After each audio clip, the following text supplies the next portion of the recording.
SCCP की website के ऊपर जाएं तो लेटेस्ट न्यूज के टैब के ऊपर जो कि उनके हेडर के ऊपर चल रहा होता है, वहां पे एससीसीपी ने एक लिस्ट ऑफ कंपनीज दे रखी है जिनको वो गाहे बगाहे अपडेट करते रहते हैं, जो कि इलीगल एक्टिविटीज में इन्वॉल्व होती हैं, इंडल्ज करती हैं और आम आवाम से पैसा इकट्ठा करने की कोशिश करती हैं, बावजूद इसके कि उनके पास आम आवाम से इन्वेस्टमेंट इकट्ठा करने का लाइसेंस नहीं होता। पाकिस्तान के कानून के हिसाब से किसी भी कंपनी के पास, किसी भी एंटिटी के पास बैंकिंग का लाइसेंस होना चाहिए इससे पहले कि वो लोगों से इन्वेस्टमेंट इकट्ठी कर सके।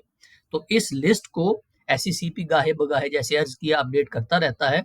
तो इस लिस्ट के अंदर उन्होंने रिसेंटली एक तब्दीली की है और उस तब्दीली का वाजे कर देना और उसके ऊपर एक वीडियो बनाना ज़रूरी इसलिए था कि एक ऐसी कंपनी जिसको पिछले दिनों मैंने कहा था कि वो एससीसीपी की जो लिस्ट ऑफ कंपनीज है उसके अंदर मौजूद है कि ये इलीगल है और फ्रॉडुलेंट है।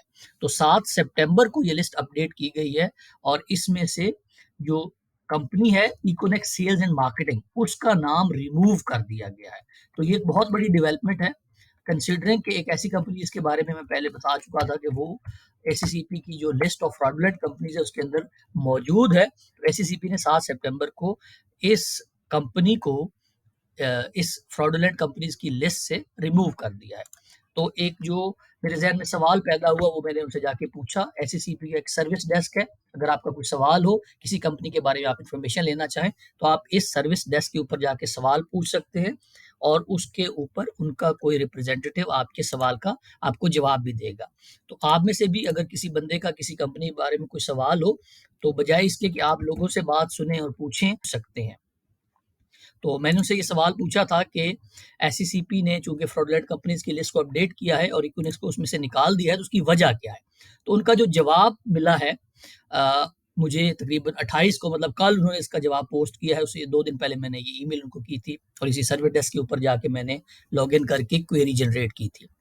तो उनके जवाब में उन्होंने लिखा है कि thanks for sharing your concern with this office. Econex sales and marketing is a registered company with SCCP in marketing and advertisement sector. SCCP के साथ रजिस्ट्रेशन उनकी मौजूद है मार्केटिंग और एडवर्टाइजिंग सेक्टर में। हाउएवर, लेकिन it is not license to carry out any activity. इसका मतलब ये नहीं है कि वो कोई भी काम कर सकते हैं। एससीसीपी में by law they are registered in marketing and advertisement. तो इसके अलावा उनके पास कोई ऐसा लाइसेंस मौजूद नहीं है। और उसके बाद आगे जो मजीद उन्होंने वजाहत की कि उन्होंने एक इन्वेस्टिगेशन भी की है इस कंपनी के बारे में और 27 जुलाई को एक ऑर्डर पास किया है उनके किसी ऑफिसर ने जिन्होंने इस इन्वेस्टिगेशन को लीड किया था कि दे कुड नॉट कंक्लूड कि कोई इंस्टेंस उनको मिला है कि जब कंपनी लोगों से एमएलएम के जरिए इन्वेस्टमेंट ले रही है, पैसे ले रही है या नहीं ले रही। तो ये एक अपडेट है जिसके बारे में आपको पता होना चाहिए कि एससीसीपी ने रिसेंटली इकोनेक्स सेल्स एंड मार्केटिंग को फ्रॉडुलेंट कंपनीज की लिस्ट से रिमूव कर दिया है विद दिस डिस्क्लेमर। और साथ में उन्होंने लंबी चौड़ी तबीयत वो भी बांधी जो कि अमूमन हर प्रेस रिलीज में वो बांधते हैं कि किसी भी कंपनी के साथ आपने जब डील करना है तो अपने रिस्क के ऊपर करना है। एससीसीपी के साथ रजिस्ट्रेशन काफ़ी नहीं होगी कि आप किसी कंपनी के साथ कोई फाइनेंशियल लेन देन करें, किसी ट्रांजैक्शन में इन्वॉल्व हो, किसी इन्वेस्टमेंट की एंटिटी में इन्वॉल्व हो। तो एससीसीपी के हवाले से, इकोनेक्स सेल्स एंड मार्केटिंग के हवाले से एक अपडेट थी जो कि मैंने आपके खिदमत में पेश कर दी कि एससीसीपी ने मौजूदा जो अपडेटेड लिस्ट है फ्रॉडुलेंट और इलीगल कंपनीज की, उसमें से इकोनेक्स सेल्स एंड मार्केटिंग को निकाल दिया है।